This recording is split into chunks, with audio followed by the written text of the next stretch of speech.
এত সুন্দর পরিবেশ জামাত ইসলামী 83 বছর পায় নাই। কি কথা কি ঠিক? কোন দেশে হয়নি।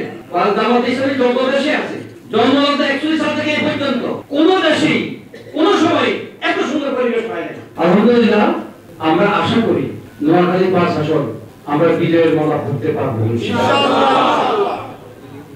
এই বিষয়ে আমাদের যে জিনিসটা বেশি প্রয়োজন, আমরা আপনার সাথে হবেন, আপনারা রিক্সায় উঠবেন, রিক্সাওয়ালাকে জিজ্ঞাসা করেন আপনি কোথায় ভোট দিবেন, সে বলবে আমি নারীবাজার করতে দেবো ইনশাআল্লাহ। সেভাবে বেড়ার কি ছিল না, নারীবাজার ছিল, বিষয়টা এমন হয়ে গেছে আলহামদুলিল্লাহ। এখন সবচেয়ে বড় সমস্যা যেটা বর্তমানে, সে সমস্যা হলো এই যে সকালে একটা গ্রুপ বের হলো, তাদেরকে নাস্তা করে বাড়িতে পড়াবে, এখানে পড়তে বিকেলবেলা বের হলো, জনজনে গেল, ঘরে ঘরে গেল, ম্যান টু ম্যান কন্টাক্ট করলো, কিন্তু তাদেরকে যে এই একটা ভাগ হবে এখানে পৌঁছে আপনার কথা বুঝতে পারছেন?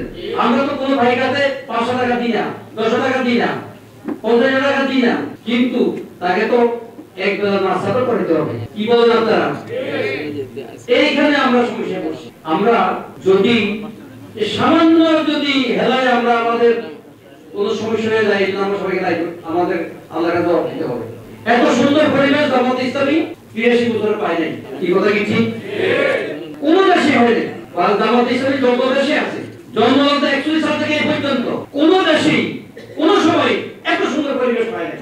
আমরা যদি হেলায় এই পরিবেশটা নষ্ট করি, আমরা ওই ফসল ঘরে আনতে না পারি, আমাদের সবাইকে আল্লাহর কাছে জবাব দিতে হবে।